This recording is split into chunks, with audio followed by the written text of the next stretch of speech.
Welcome to this session. We'll go into details of C program and its components. Now, any language needs characters, words, sentences, and the rules and regulations that govern the formation of sentences for communication purposes. And this set of rules we call it as grammar. Right? And the way we form the sentences is called as syntax, and the meaning attributed to these sentences in communication is called as semantics. Every language will have it. A language has well developed syntax and semantics. As you said, semantics means meaning of the sentence. Syntax means formation of statements or sentences according to a set of rules. C is no bar for that. Right? So syntax deals with the development of statements using a predefined set of characters according to a set of rules of their formation. Now, in any language, there are characters. In English, the characters or alphabets are A to Z. Right? Every language has it. Similarly, in computer C language also, there is a character set that is recognized. We'll come to that. And semantics deals with meaning associated with the sentence or statements.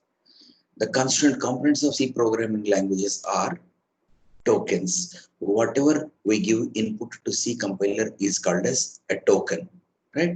These token constitutes these components a character set, right? The set of alphabets recognized in C programming language is called as character set. Data types. Now, when we are dealing with the computer C programming language, as we know, for computer everything is number. So every number has a characteristic associated with it is called as type of data or data type. What are the data types defined in C? We will see. Operators, as we discussed earlier, operations have to be performed for which operators are required. For example, addition, multiplication, division. What are the different types of operators available in C for performing the tasks that we want to do to get a solution, right? It's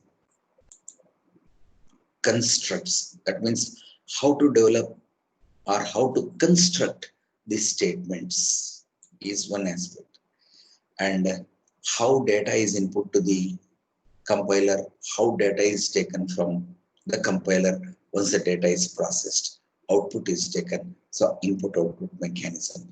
All these constitute the comprehensive set of components recognized in C programming language. Now we'll go into details of each of them, and at the same time we will deal with these components through programming also. We will see interactively. Now, first one, tokens in C. Character set. What is a character set? A character set is a set of characters recognized in C language. They are the building blocks needed to form basic program elements called tokens. That means what we write in program is given to the compiler for translation, conversion, execution purposes. And when C handles these inputs given by us, inputs in the sense, the statements, the data, and the operation to be performed, they're called as tokens. There are four categories of characters that are defined in C. First one is alphabets, both uppercase and lowercase alphabets. Remember, in C language or in computer, in the language of computers, in the languages that is supported by any computer, uppercase and lowercase alphabets are different. Each one is represented by a unique code. So we have from alphabet family, subfamily, A to Z capital letter and A to Z lowercase letters. These are all in standard encoded form. When it comes to numbers 0 through 9, and then there are some special characters what we see on our keyboard. These are special character that includes blank space, punctuation symbols, arithmetic symbols, relational symbols, and backslash that we have. All these are there. And the next one, last one is combination characteristics. What we call them as combination characters. Also, they're called as escape sequences. These are very special characters that perform specific task. So they are combination of two characters. Symbols, they are the symbols that serve some special purpose. First character is always backslash for them. So when I write two characters together and first is backslash, it is called as combination character. It serves a specific purpose in C programming language, right? And it is followed by another character. For example, slash T. Suppose I want to create a space of 5 characters. Then I can use tab space. That's tab space or that the tab key on the keyboard is recognized in C programming language with slash T, backslash T, as you can see here. Similarly, suppose I want to create a new line. We have seen an earlier example, right? Slash N for a new line. We'll go to next, identifiers. What are these identifiers?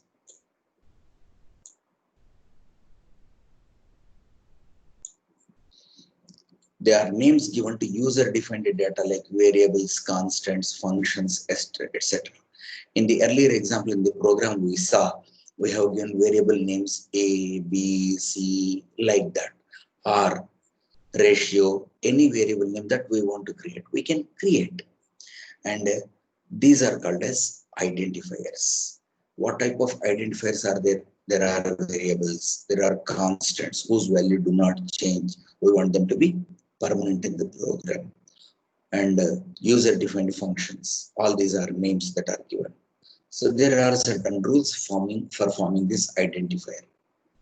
C recognizes something as an identifier if it fulfills certain conditions and it is formed according to a set of rules.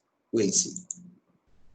First one, only alphanumeric characters are permitted and only special character that is permitted to create a name is underscore. So an alphabet, an alphabet, integer and underscore is the collective set of characters that can be used for creating a variable name, right? And what is the next rule? Name should start with an alphabet or an underscore.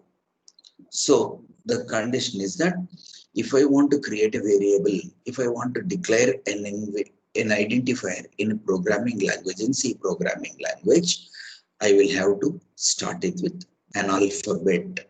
It should not start with a number.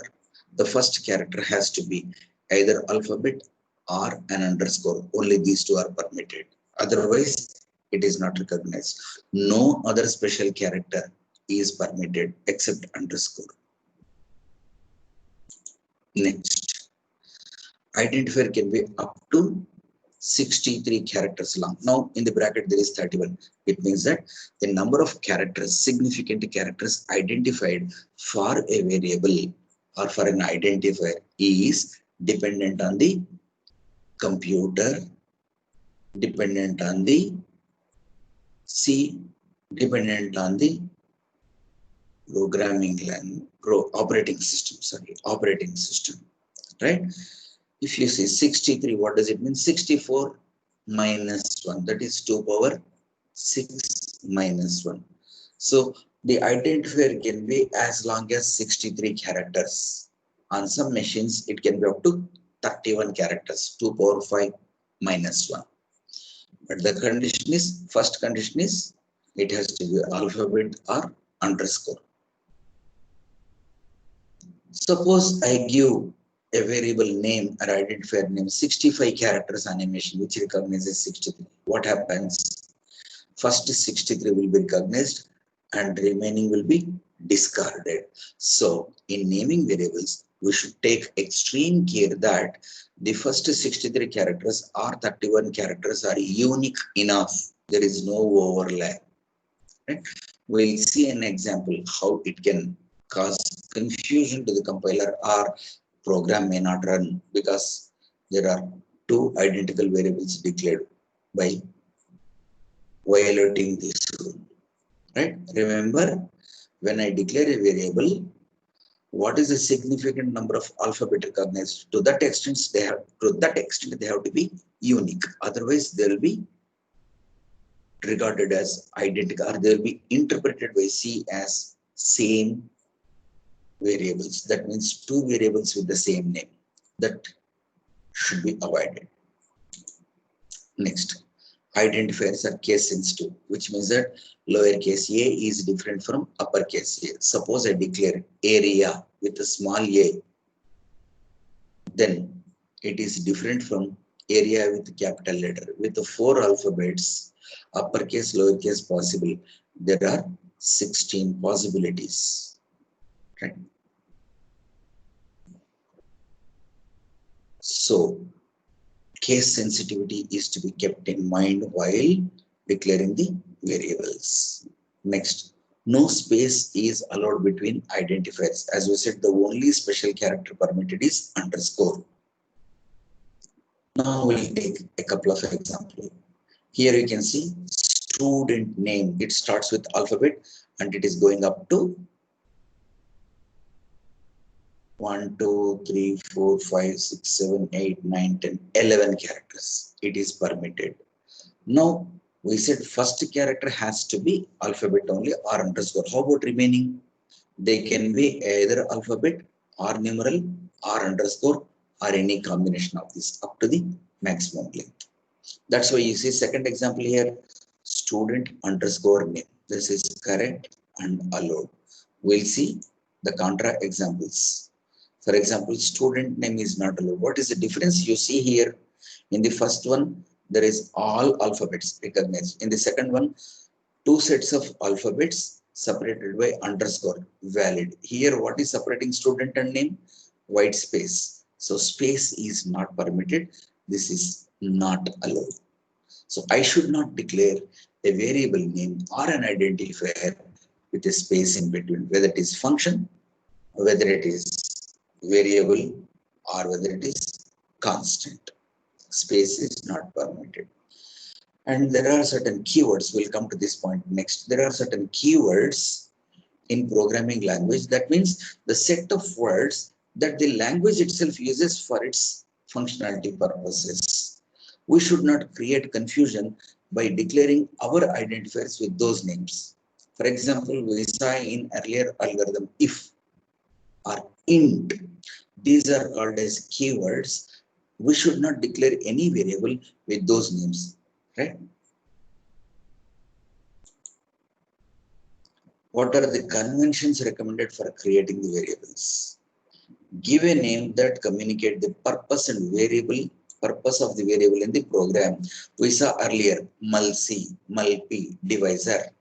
So by looking at the name, I should be able to guess at least to some extent what is the function supposed to be performed by this variable. When I say count, definitely it means I am counting something. Instead of that, if I put X or Y, unless I see the program, I'll not be able to guess what it does, right? So that convention is to be followed. Lowercase alphabet for variables and uppercase for functions as the first character. What is the first character? Normally, what is recommended is lowercase letter for the variables. See, nothing stops us from declaring a variable or an identifier with uppercase letters very much. But as a convention, the practice has been that all the variables, all the user-defined functions will be in the lowercase. All the constants that do not change are in block letters or capital letters. Sometimes what happens is that for a separator, for a clear distinction, the first letter of function names can be uppercase. So what we say is that function can have uppercase letter as it's a starting alphabet, right? Again, we repeat, this is only a convention that is being followed, and following convention is in the best benefit of the whole community that uses, whole community that develops, right? Now we'll see some examples of identifiers. A is the name of the variable. Is it valid or not? What is the condition? It is starting from with the lowercase. At least length should be one character. It is fulfilling. So it is valid. Second one, perimeter. Is it valid? Yes, it is a variable. It is an identifier valid because it has all the alphabets, no space, no special, no other special characters used. But conventionally, capital letter is used for P. That should be avoided in all probability. Third one, volume, same as the third one. Logically valid, technically valid, language point of view valid, convention point of view not recommended. Get the difference. Moment of inertia, is it valid? We see spaces here. Space is not permitted. How about this one? See the difference. Above one is moment of inertia is a phrase or a compound identifier made up of three different words in it. Separated a space, we say it is invalid, and it is invalid because space is not permitted as a recognized character in developing or declaring or naming the identifiers. As opposed to it, see the example for here, center underscore of underscore gravity. Center of gravity is valid, permitted. How about this one? What is the difference you see? Underscore has become hyphen here. Hyphen is not permitted. So this is also not correct, not permitted. Next one, underscore tax rate. We said identifier can start with an alphabet or underscore. It is starting with underscore, but it is not valid because there is a gap between tax and rate, space between tax and rate. For that reason, it is not valid. Underscore room underscore temperature, very much valid, starting with underscore underscore alphabets, valid. Another example, table of contents. Again, what do we say? Technically valid, logically valid, and convention point of view may or may not be, but we say it is valid only. One underscore person, valid or not? The first rule is violated. It is not starting with alphabet, so it is not valid. We have a small assignment for your practice purposes. Find the valid identifiers and identify the reason if not valid. I leave it as a small exercise for you to do it. Take 5 minutes and complete the exercise. Okay. Now, another exercise that we have assumed that certain C version recognizes only 8 characters. We discussed about 63 and 31 characters. Now we have a too restricted old version of C compiler, right? And it recognizes only 8 characters. Which of the following pairs would be identical? Which pair is distinct? That's the question we have. First one, identifier underscore 1, identifier underscore 2. And it says 8 characters are valid. So let us count 1, 2, 3, 4, 5, 6, 7, 8. It is coming up to I after F.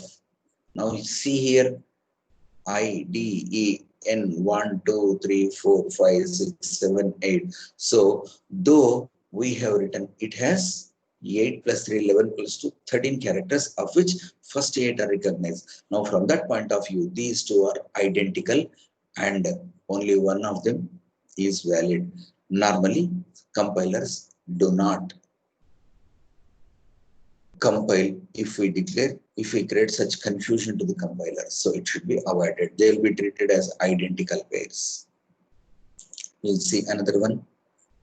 char underscore 1, char underscore 2, less than 8, 4 plus 1, 5 plus 1, 6. So these two are unique. So be careful while declaring the variables. Now we'll take another aspect, another component of C.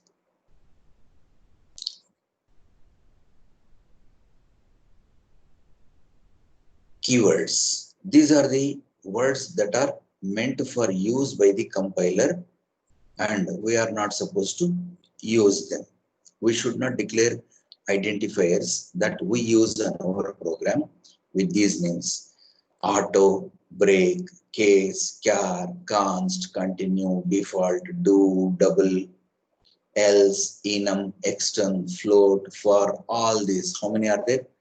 1, 2, 3, 4, 5. 1, 2, 3, 4, 5, 6, 30, 32 alphabets. That means if we assume that C is a language and it has a dictionary and it has certain words which are reserved, then the dictionary of C is 32 keywords. But by hearting the words of a dictionary, we don't get a language to speak. We have to have the rules. Similarly, by mugging up all these 32 variables, we can never think of becoming champions. We should know how to use them. They are our facilitators.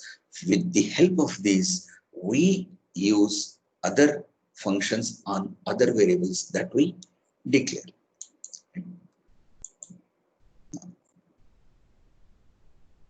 So what are these keywords? Words that have a standard and predefined meaning in C and to be used for the intended purpose. For example, break.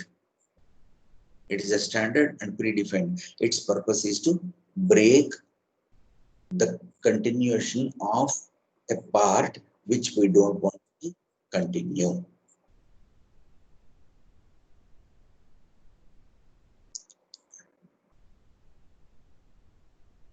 Similarly, char is used for declaring variables of character type. If else, we have seen an example in algorithm, they are used for condition building purposes. Right? That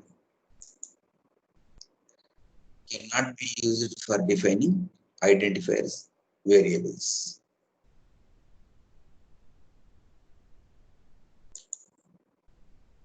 All keywords are in lowercase only. They are always in lowercase. Now we will go to the next one, data types in C. A feature provided in C for declaring variables, assign values and manipulate them for producing the expected result. These are the ones which users create actually. Keywords are not created by users. They are for the user to declare other data items that user wants to declare. Right? So these are the features in C. And fundamental or basic ordinary data types are defined in the language. So every language has basic data types defined, every computer language. From that, with the help of that, we develop higher level data types. We'll see in a while. Each data has a range. Each data type has a certain range. For example, let us say integer. For integer, when I declare an integer variable, I will use the keyword int and I create a name identifier that starts with alphabet and it can be up to 31 or 63 characters long and then assign a value.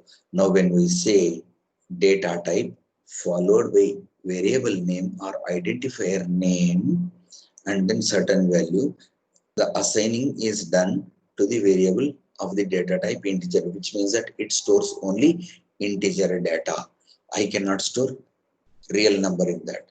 Even if I try to store real number, the fractional part is truncated, only integer part is stored in that. And when I say 2 bytes are allocated, 2 bytes means 1 byte means 8 bits. So 2 bytes means 16 bits. And with each bit carrying or each bit able to store either 0 or 1, what is the largest number, what is the smallest number that I can store, and that is called as range. Say 16-bit memory is allocated. Now each bit can be either 0 or 1, right? Like that, there are 16 positions. First position 0 or 1, that is rightmost position, least significant bit position. It can be either 0 or 1. With one bit there are two possibilities. Now I take second bit also. Then what happens? Second bit also can be one of the two positions, with each of the positions, each of the values that taken by the second one, which means that 2 into 2, 4. Like that, it is doubling every level. If it is 16 bits, then it should be 2 power 16. What is the least number I can store? 0. What is the highest number I can store? 2 to the power 16 minus 1. So this is called as range, and this range can be divided into negative ability to store both positive and negative, or only positive also. We'll see when we go to the declaration part of values and assignments. Right? Is it clear? Every data type has a range. If it is integer, when 2 bytes are allocated, the range is 0 to 2 power 16 minus 1. If it is character, 1 byte is allocated. 1 byte means 8 bits. So what is the number of characters I can store? 0 to 2 power 8 minus 1, 255. Totally 0 to 255. That is 256 types of characters I can store, or I can assign the program. Next one, basic data types can be augmented to define derived data types. So that means enhance a basic data type. Let us understand this way. Bricks are there. Bricks are basic building blocks for constructing a building. Now by using a pile of bricks, we are constructing a wall. By constructing a sequence of walls, we are constructing a room. Room is a superstructure of walls. Each wall is an augmented structure of brick. Similarly, when I want to store larger numbers, or I want to manipulate different types of data, I can use derived data types. I define in terms of primitive data types only. Even user-defined data types can be created to serve the specific purpose in a particular context. We said at the time of in the introduction class of this subject, there are certain data types that user needs to create. We can create, but they have to be in the domain of these basic data types. And what are these basic data types? We will see in a while. Every identifier that represents a number or a character within a program must be associated with an appropriate data type before its use in an executable program. This is what we said. Before I can use it, I have to declare a variable. Before I can use it, this data variable has to be associated with the data type, whether it is integer or real number. Does it store real number, or does it store character, or a sequence of characters, or an array of numbers, like that. So what is the syntax? What is the rule of forming the variable? Data type, identifier name. Optionally, if we want to assign a value, we can assign value also, right? We'll see an example. For example, I have int. That means the data type is integer. Recollect, in the previous table, if you look in the previous table, int is a keyword. And EMP ID, this is the identifier I have created here. EMP underscore ID. It starts with alphabet. It is conventionally with the lowercase, and it is an underscore. And number of characters well within the limit. So employee ID is 25105. I can declare just variable and assign a value at a later time also. That is also possible. As an example, we have taken here assignment also. Second example, float average. Float means it stores real number. That means fractional part also can be stored with this. Float is again a data type. Average is the identifier name, again valid, but I have not assigned any value initialized or assigned here, right? The third one, car C is equal to 5. See the way it is declared. When I declare car data type, Car stores, car is allocated 1 byte. 1 byte means one character can be stored. And C here is a character name of the type, identifier of the type that stores character, and its value is 5. See how 5 is given within the single quotes. Please remember that when character data types are allocated or assigned values, they have to be enclosed in single quote. Can we put in double quote? No, it becomes a string. We'll have a discussion at a later stage about this one. Now, with this tree, we'll try to understand primary data type. The three basic primary data types are character, integer, and float. Fine. Under the character, char is the keyword, and this can be declared in two types, signed and unsigned. Unsigned is an augmenter. Unsigned means it does not take negative values. Now a question arises. A character is storing an alphabet or everything as character. What is there in negative character? Can a character be signed or unsigned? What does it mean? Is there any meaning to it? See, when I take number -5 and +5 are different. But when I take a character, what is it? What is the difference between A and -A? Unless it is in mathematics, right? So apparently there is not. Then what is the meaning of this unsigned? In fact, programming language gives since we should remember that everything in computers is a number. So characters can also be declared as unsigned characters only. If it is unsigned, it will run from 0 to 255. 1 byte is allocated. Unsigned means 0 is the lowest number.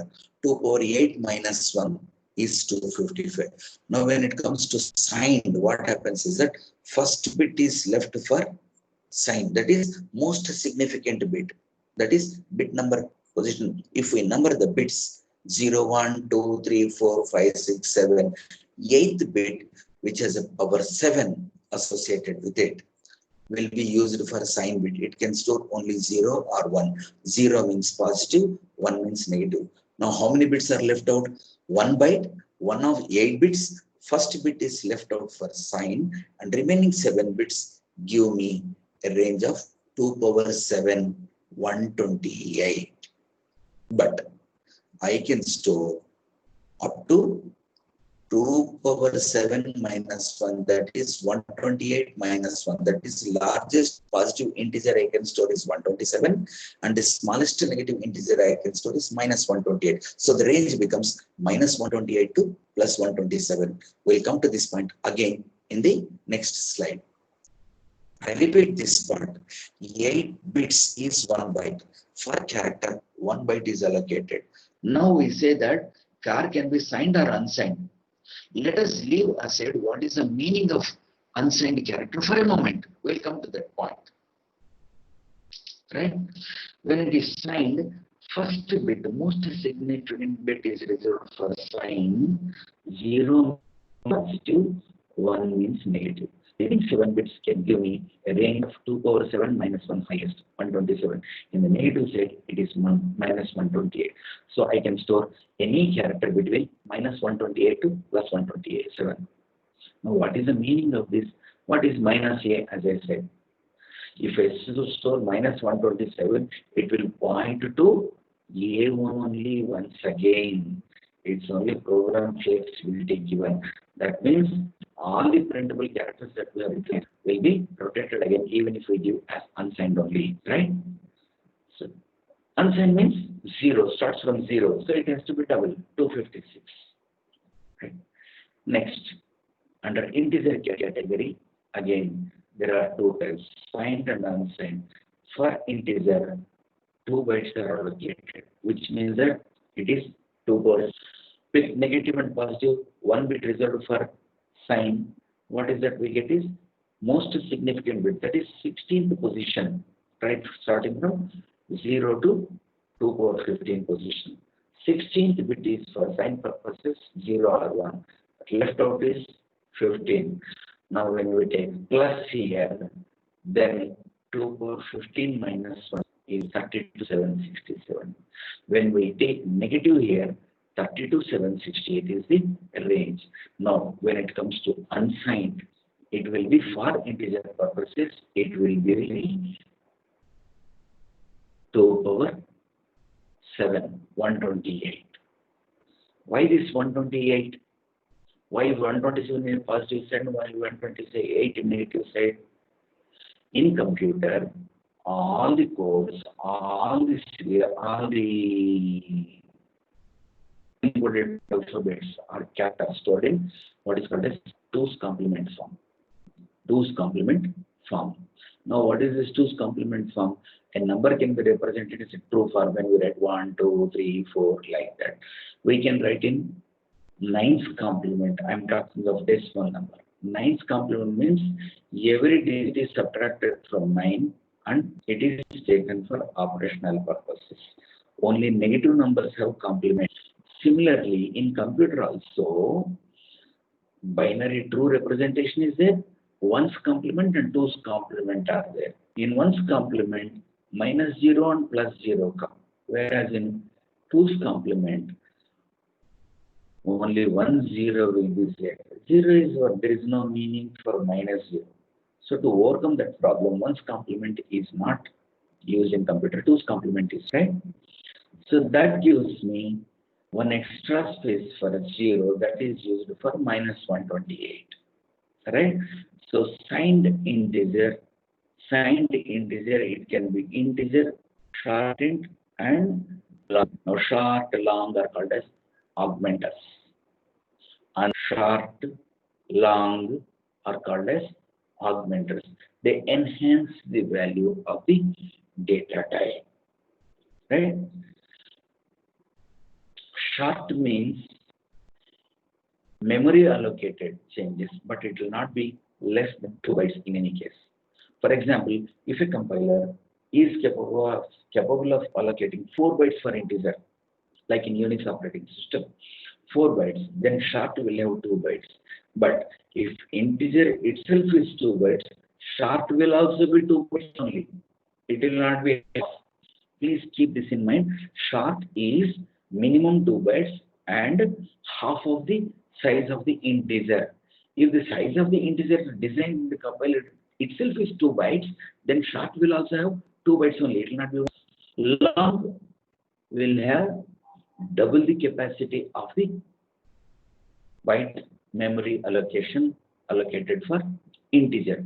Suppose integer is 2 bytes allocated, then long will have 4 bytes, right? Okay. Now come to unsigned. Again, we have short long here. Again, the same. The third primary data type is float. And float is the one for which 2 words are allocated. 2 words means 4 bytes. If integer is allocated 2 bytes, float will be allocated 4 bytes. If integer is allocated 4 bytes, which is 1 word now, in that particular design of the computer or operating system, float will be allocated double the size of the integer. Now float, we calculate the range in terms of powers, 10 powers actually, because a float number has 3 parts. First one is integer part, second one is fractional part called mantissa, and then exponent part. And this positive and negative signs are also there. Again, we have long, double. Double is actually 2 times the capacity of float, right? Signed integer, unsigned integer. In signed integer, short and long. Signed bit is separate. So the capacity, the range becomes half because 1 bit is lost. Unsigned, it will be shortened into long once again. Float, we have float, right? So 1 byte is allocated for char, 2 bytes for integer, or 4 bytes called as 1 word. If it is 2 bytes, 1 word, 2 words memory is allocated for the float variable. If int is 2, float is 4. If int is 4, float is 8. Double will be allocated, double the capacity of float, but not less than this one, not less than float. If the design itself is such that float has 4 bytes, the compiler has 4 bytes allocated, double will also take same place, right? We will know about this when we solve the problems actually. For now, we are getting familiar with the terminologies, right? We'll see in a while how to declare them. Right? Now, this is what we try to understand. 4 basic data types are char, int, float, and double that we have seen. Char, int, float, and double. Memory is assigned to each data type. A value can be stored in a variable in a range depending on the memory required. We'll see the range in a while. Basic data types can be augmented by using qualifiers while declaring. The qualifiers are short, long, signed, and unsigned. We have seen just now. Right? I just recap. Half the integer size, but not less than the lowest size declared for the integer. Long, double the integer. Signed, significant bit, most significant bit goes for 0. Both positive and negative integers can be stored. Unsigned, only positive integers can be, positive values can be stored. Now we'll see the basic data types.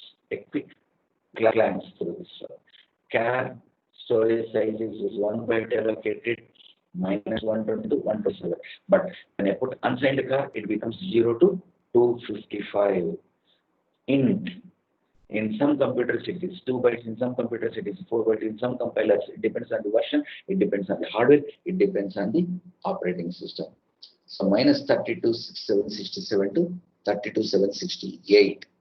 Sorry, minus 32,768 to 32,767. Now this corresponds to 2 bytes actually. One word is equal to 2 bytes. How? 2 bytes means 16 bits. So 16 means 2 power 16. 2 power 16 is 32,768. But something going for sign, 1 bit is gone. So 32,768. Right? Minus 2 power 8 to plus 2 power 8. Next. Float. 4 bytes are allocated. This comes in terms of exponents now. 1 exponent 10 power minus 37 to 1 exponent plus 37 with the 6 digits of precision.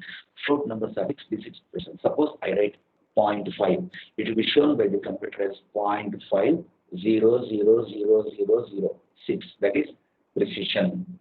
Right? Double. 8 bytes are allocated. That is 2 words are allocated. Now the range is 1 exponent minus 37 to 1 exponent 37 with a 10 digits of precision. So the range is not increasing here, but the precision that is increasing. Suppose I write now 0.5, the double will have 0.5 followed by 0.000 up to 10 location precision. That means as the number of characters or number of bits increases for representing the fraction, so is the accurateness. Long double, 10 bytes are allocated. See, it's not exactly double, but 10 bytes are allocated. Again, 10 digits of precision with the same range. Long int, 4 bytes. If int is 2 bytes, long int is 4 bytes. Now it goes to 4 bytes means 4 8s are 32 bits. So the range should be minus 2 power 16 to plus 2 power 16 minus 1. If it is unsigned, 2 power 31 minus 1 to minus 2 power 31. That's what the range you see here. Short int. Again, you can see that 32 same as int. That's what we said. Though we write short here, if the compiler is allocating 2 bytes only for int, short will also have 2 only. Like that. These are the ranges given, right? With the qualifiers, unsigned, unsigned, long, long, we can use any of these. Now, char data type. We'll go to the next data type. Data types, char. Char type is used to represent individual characters. The assigned value must be enclosed in a pair of single quotes. We have seen in an example earlier, right? Possible to augment with unsigned. I can write unsigned char. Also we discussed a special type of short int. Syntax, data type, identifier. I can give here, for example, char flag. Another example to take is with value assigned char agree is equal to in single quotes. Where you see here in single quotes we have given here. Now we take another data type int. Data type tells what type of data we are storing in the variables that we are declaring, right? Int type is used to represent numbers. They store only integers. Value can be either negative or positive. We saw just now. And possible to augment it to short or unsigned or long or unsigned long. Again, accordingly, the memory will be allocated. And the range of values of numbers that can be stored changes whether it is signed or unsigned. Signed means it will be negative range to positive range. So half the capacity will be there. But total range will be again same. Memory allocated for each qualifier depends on the compiler, but never less than that of int, as we told already. Right? This point is a repetition. Must remember. Right? These are the most common types of mistakes that are committed while writing a program. We assume that 4 bytes are allocated for int. May not be. If the compiler itself is designed such a way that it allocates only 2 bytes for integer, short will also be 2 bytes only, not 1 byte. Next, what is the syntax for integer data type? Again, data type, identifier name, value. One example is without assignment. Short int lifespan. Unsigned int house number. Long num prime. Long. See here, only long is written. It implies that it is integer. Long int. Long num prime is same as writing long int num prime. C facilitates that shortcut to us. Right? Look, one more point here. Each of the declarations that we have done here are separated by semicolon. Right? That means each statement is to be separated by semicolon in C programming language. It is like full stop for us in normal English, human level English. Semicolon is equivalent to sentence. Any statement terminated by semicolon is a sentence for C. Okay. Now we'll see float and data. Then we go to example of declaring these variables and see how they are declared, right? Float. A float type is used to represent real numbers. Number is stored in mantis and exponent with an assumed decimal point. Assumed decimal point is there is integer 1. Now, for representation of float numbers, there is a standard called IEEE standard.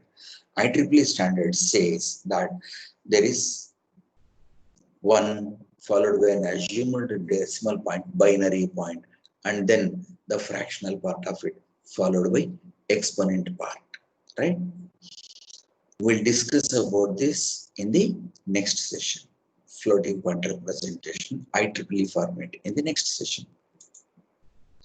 Syntax, data type, identifier name. Again, float, charge of electron. See how variable is declared.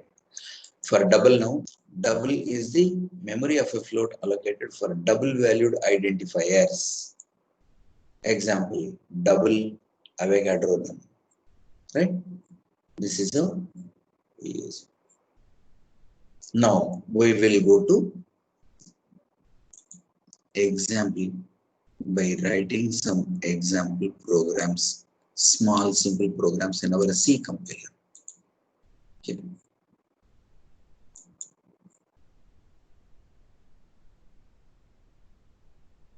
C.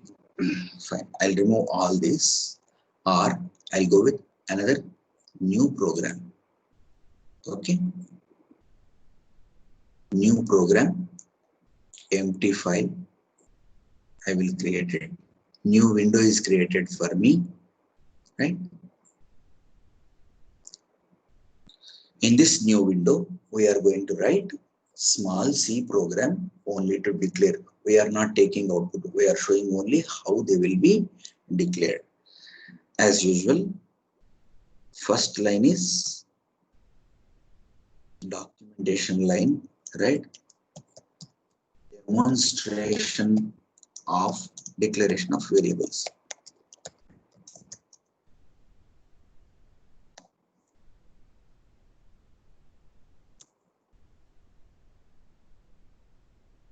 Declaration of variables in C.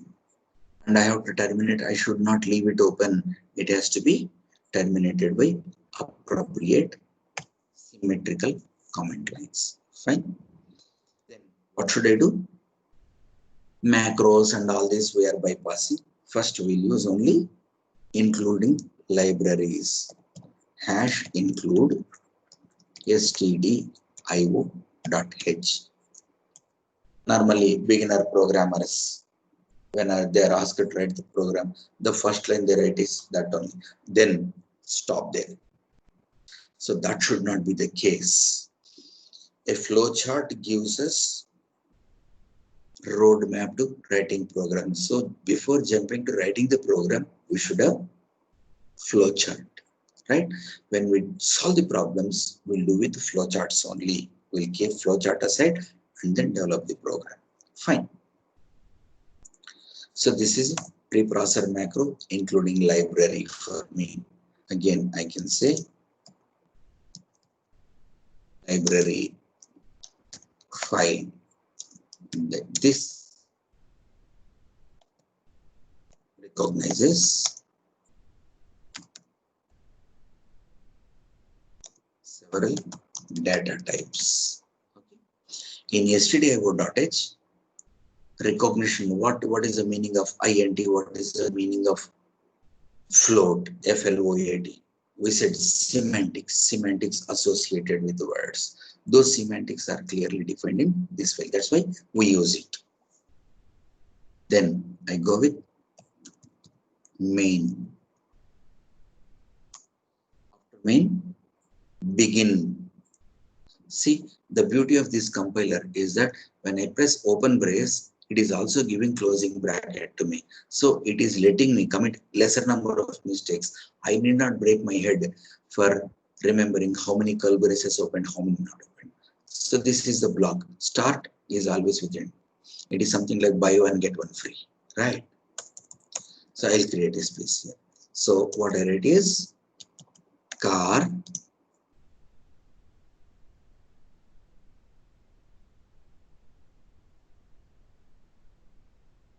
value semicolon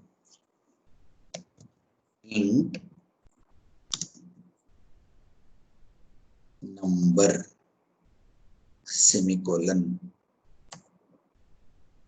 and then float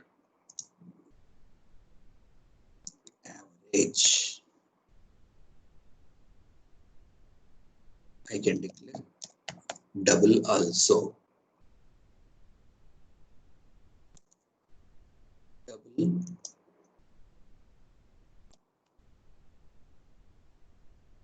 we are not doing anything. We are not processing anything. Just we are familiarizing ourselves with declaration. Now what I do is this program does nothing as we did. We will try to build it and run it. We want to see the color changes. Now, before it can run, see this compiler asks me to give the name. So I write demo underscore variable or demo underscore var declare. This is typical naming style, right? It is a demo. Dem I have used underscore variables and declaration, how to do it. So from by looking at this file name, I can guess what it does. I can understand that it is a declaration related one.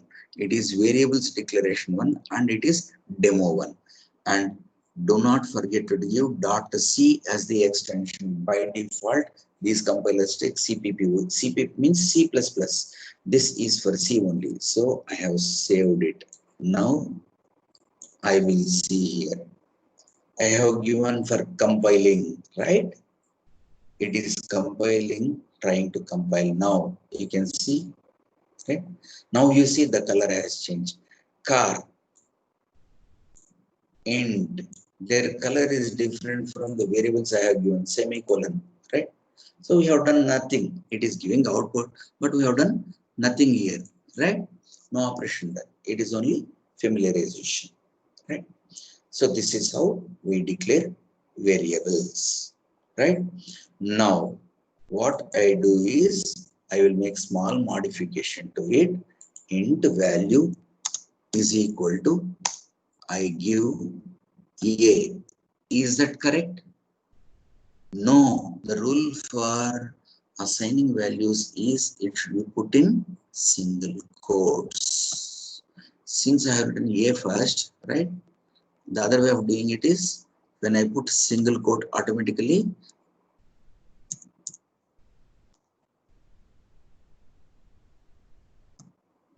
second one appears. A I give. If I give 7 here, then 7 will also be character with a particular code. And then num is equal to what is the largest number? Int means signed int. It can store negative as well as positive. So what I do is I'll change num1 is equal to, I can give any number that is less than 32,768 minus 32,768 in the range of 0 to -1 to -32,768. So I'll give 23,120, 23,125, which is much lesser than. See the color, it has changed to purple. When we give assign values in the compiler, this is a typical character of showing us that, but boss, you have given this. This is what is given by you. Now I can give second variable here only. Num2 is equal to, I will give positive number. What is the largest? 32,767. So 30,567. I'll give 2,000 lesser, right? Approximately 2,000 lesser. Fine. Now average is equal to 0.55. I'll give. Salary is equal to 56,716, 712.55. Fine. See the colors, how they have changed, right? Now I will again, since I have changed it, I will again, will there be any change? Will we get any output here? No, because we have not processed anything. We have only initialized it. That's why you see here, executed, that's it. Close this window. Now, what I will do is next, I'll go with printf within the bracket. Again, printf is a function which is defined in stdio.h, right? Double quotes, %d. I said, just remember, we'll come to this point of discussion later. %c for character. If I want to print a character, it should be %c. This is called as argument. We'll have a detailed discussion. For now, just remember, right? What is the name of the variable? Value. I'll tell this way, right? Semicolon. Next, I'll copy this statement and make modifications. We should be very careful while making copy pastes. %d is for percentage for integer. So I'll put num1. I have two such, right? Num2 also I'll give. I have two such. So what I do is I want two of them. I'll put one more. Each one, right? You can see first percentage is for num1, second percentage is for num2. We saw this in the example of SWOT, right? We will have a detail. For now, we are familiarizing. I repeat my statements, right? Next, again, make modification percent F for the float variable. What is the name of the float variable? AVG. Now, double will not touch right now. We will see. We'll just see. Right. I am again building and running it. Because I have made modifications, I have to build it again, build and run. Now I can see, I will read out. N is equal to 23125. A is equal to 23125. Is this the value we give? Yes, it is 23125. Now 1. A is equal to, we have written.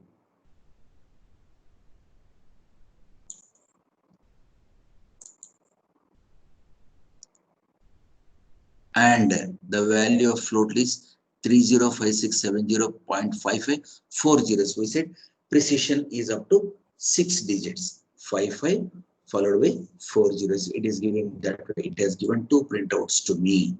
It has given two printouts to me, right? It has not given percent C and the value. A is the answer. Minus 23125 is another answer, right? Minus 2315 is another answer, and real number is given. Fine. 3568. There are four answers. 1, 2, 3, 4. They are very clumsy. They are very near, very near. We'll see how to format them, right? It's not. It's too early to see all of them. So this is how we write the program. We declare the variables. A recap of what we have studied so far in this session is we familiarized ourselves with various data types. We familiarized with what makes a C programming language, what are the members of it. We discussed about identifiers, tokens, char data type, and then what is a range of numbers and what is a characteristic that is recognized, where we said A to Z, lowercase and uppercase, special characters, and then numbers are the members. All these constitute the total recognized character set of the C language. And there are certain rules when it came to date. Other tokens, we discussed about char data type, we discussed about int data type, we discussed about float data type, we discussed about double data type, all the basic data types. In the next session, we will discuss about the derived data types or higher order data types. They are actually derived or constructed from basic data types. Then we'll discuss about the user defined data types also. So now, before we go, I will remove this semicolon.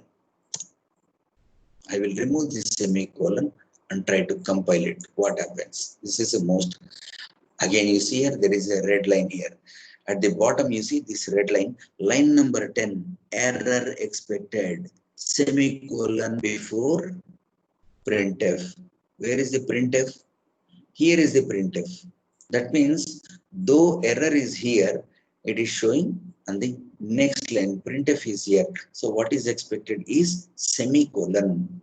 So this is called as syntax error. This is called as compilation. That means we have not followed the rule of declaring the statements. What did we learn? Every statement is to be terminated. So C is a compiler. It takes whole program and passes through each statement to find out whether it is right or not. It will do up to the point, it will go to the next point and sees that there is a mistake here, and having come here, it cannot further go. So it points, but there is a mistake before this line. That means mistake can lie anywhere from here to here. Suppose I make change here also. I miss semicolon here also. Now we will see what happens. Compile again. So main is okay. This one is okay. Car it has come, and then this line. That means there is first mistake, line number 6. What is it again? Semicolon expected before end. So I will correct this now. Semicolon. Then again I compile, build and compile since I made one. Again it is the next line. That means what do we understand by compiler is that compiler takes whole program, processes line by line, and it healthily goes to the next point until it finds no error. Once it finds error, stops there and says, I cannot proceed from here. There is a mistake above this point anywhere. Right? So I'll correct here semicolon. I'll put semicolon here also. Then there is no problem. Right? As a last step, we'll compile once again, see the output, and we'll conclude this session. We have got clumsy output. A minus 23,125, 30,056, 30,5670, right? And 0.55. These are the values, all the four. We'll see how to make them in a structured format the way we want to see the output in the subsequent classes. So that's all for this session. Bye.